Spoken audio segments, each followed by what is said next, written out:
I think the secret to success, it doesn't matter if you come from a little village or from a big town. There's one thing that you have to do, and that is you have to first of all work your ass off. And number two, you have to have a very clear vision of where you want to go. You have to be brave. You have to be tough. Have the discipline to follow through. And it is very important that you don't listen to the naysayers. Because in every step of the way, when you make decisions like, I want to be a bodybuilding champion of the world, people say, this is impossible, this is an American sport, it's never going to happen. When I wanted to be in the movies, they said, you have an accent, it's never going to happen. No one ever became a leading man when you have an accent. Everything is always impossible until someone does it. Trust yourself, break some rules, don't be afraid to fail, ignore the naysayers, and stay hungry. Let me tell you, I've made a fortune in several careers, and I've been very successful in several careers by ignoring the naysayers and believing in myself. Imagine you're 15 years old and you're in Austria and you say to the people, I want to be the bodybuilding champion of the world. Of course they come to you and say, but wait a minute, this is not an Austrian sport. Bodybuilding, that's an American sport. But you know something, I had it very clear in my vision and I knew exactly what I wanted to do. I wanted to be a bodybuilding champion. And I started training 1 hour a day, 2 hours a day, 3 hours a day. By the time I was in military service, with the age of 18, I trained 4 or 5 hours a day. And I became the youngest Mr. Universe ever. The youngest world championship at the age of 20. So much for it can't be done. And right after that, because like I said, you have to be hungry, I went after my next goal, which was to come to America. I came over here with empty pockets, but full of dreams, full of desire. I knew that this was where I could continue my bodybuilding career and start acting also, go into the acting profession.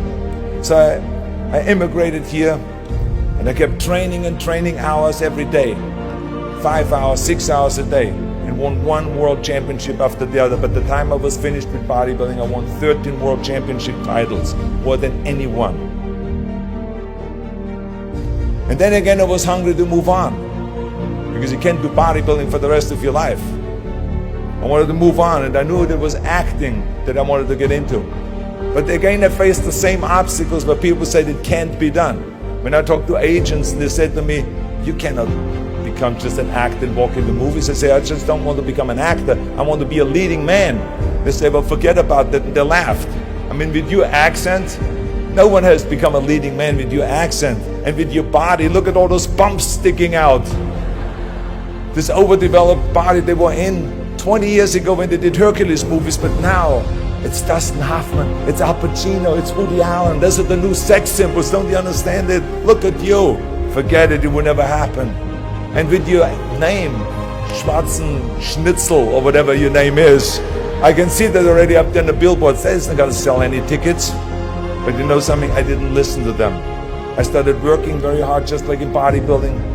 5, 6 hours a day. I went to acting classes, speech classes, dialogue classes, accent removal classes. Everything that you can think of, I did. And slowly everything started happening. All of those liabilities that they talked about started turning into assets. When I did Conan the Barbarian, the director came to me and he said, if we wouldn't have you, we would have had to build one. And on Terminator, the director said, I couldn't imagine to have anyone play Terminator that wouldn't have an accent and that wouldn't have your body. I cannot imagine the line, I'll be back, with a normal American accent. It works so perfectly that you have this German accent. So all of those things that they say the liabilities became an asset. As moment went on, it grew and grew, and I went from one movie to the next, started making more and more money, and then I ended up being the highest paid actor with $30 million on Terminator 3. That just shows you again so much for it can't be done. This is why I try to tell you, anything and everything can be done if you can visualize it and if you believe in yourself. never give up and never be afraid of failure, because otherwise you box yourself in and you limit yourself. I was never afraid to fail when I ran for governor. I was never afraid to fail to tackle anything, because you should not be afraid of failure. That's just part of life. Work your ass off. There is no magic pill. There is no magic out there. I'm a big believer in there is no such thing as a self-made man. Because so many times people say that you're a self-made man, you're the perfect example of the American dream and this and that. And these are all great compliments, but the reality is, as I always say, that you can call me anything you want. You can call me Arnie, Schwarzi, Governator, Schnitzel, whatever you want to call, but don't ever call me self-made man. Because I would not be here if I wouldn't have had parents that were dedicated and gave us the love and the affection and the discipline and all of the stuff right from the beginning. I wouldn't be here if I wouldn't have had the help from so many bodybuilders in Graz that helped me. Then all the way to Munich, Albert Busek, then Joe Weider that brought me to America.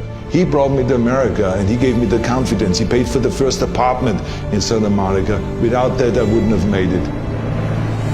So how can I say that I'm a self-made man? Including when I was governor, I had 5 million people voting for me. Every one of those people that voted for me helped me to become governor. How can I say that I made myself, right? So this would be nonsense, ludicrous.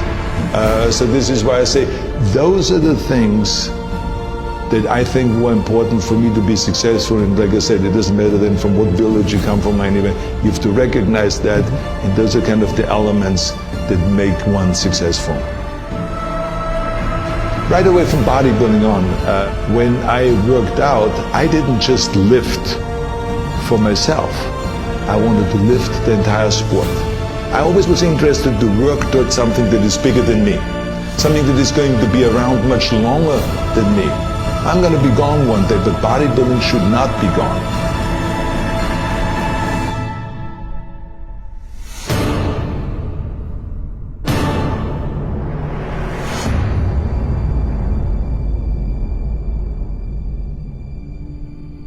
No matter how successful you get, no matter how old you get, you always have to be hungry for more. You always have to be hungry for learning new things, because you never learn enough. I, for instance, learned, when I grew up, I always thought that greatness was directly tied to fame and fortune. I thought that the big career and the money and the achievement would equal success. But I was dead wrong. But I learned that later on. I learned that totally by coincidence.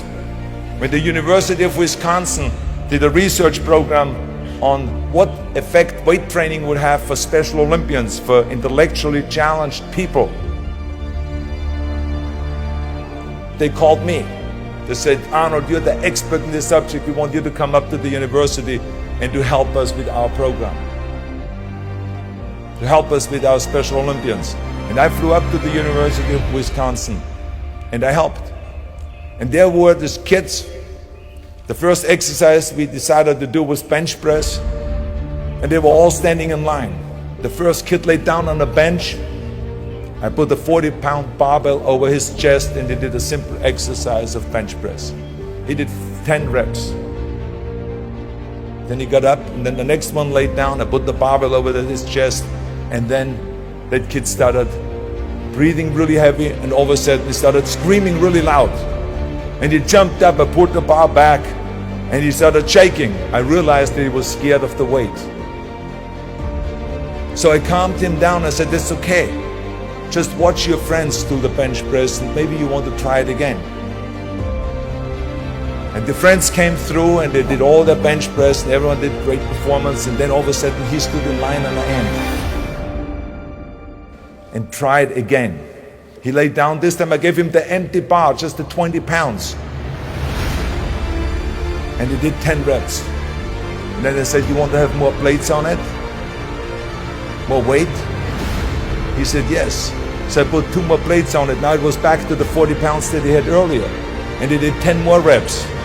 Then he said more. Then I put 2 more plates on it. Now it was 60 pounds. He did another 10 reps.